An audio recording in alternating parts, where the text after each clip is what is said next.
If you are not into bloody horror movies, you may not want to watch this little film. A child dies an unpleasant death. This idea came to me one night in that state of being where you are about to sleep, but your brain is exploring 40 or 50 other entertainment options. I think I ate nachos that night. Anyway, don't say I didn't warn you. Dennis makes a bloody horror movie. All rights reserved by Malarkey Limited. Dennis Pattinson, 2019. This story starts off innocently enough. Most do. It takes place in a water park, one of the biggest and baddest in the land.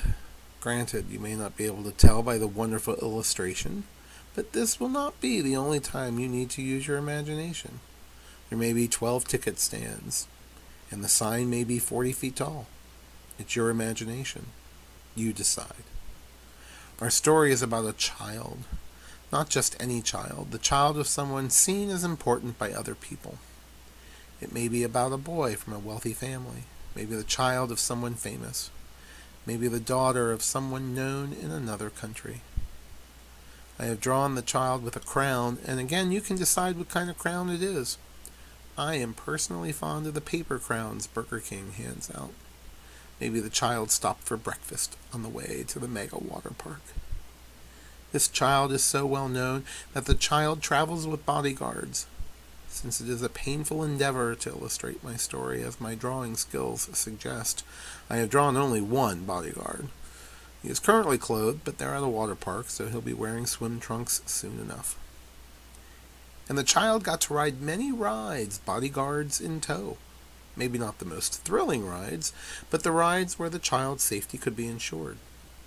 However, the ride that the child was there to ride was the longest, fastest, single-person ride the park had to offer.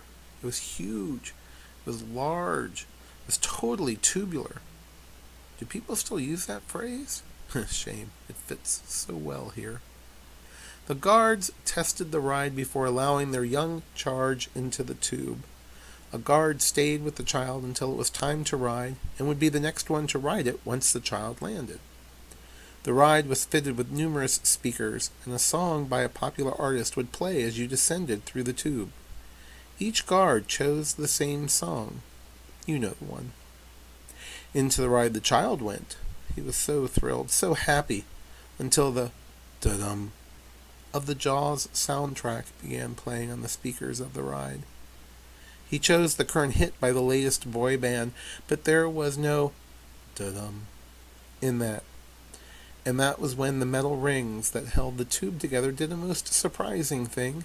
They popped up to reveal that they were not as they appeared. They were, in fact, knives that arced along the bottom of the tube.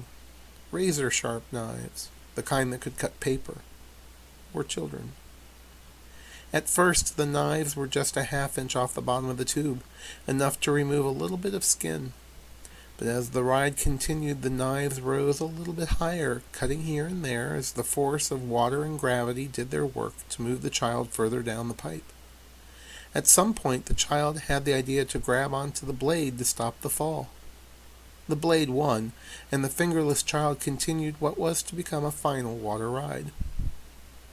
The final blades, the ones that finished up the job, had a serrated edge and spun such that there would be no surviving the ride.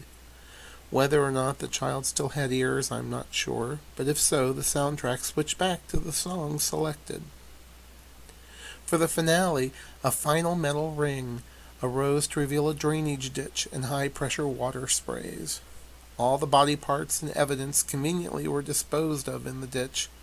The water from the sprays began flooding the final 50 feet of the ride, giving the illusion that nothing had changed to those watching below. The guard below knew the child entered the tube and eventually figured out the child was never going to exit, at least not in the traditional way. The guard stationed at the top went down the tube with not a nick to his skin.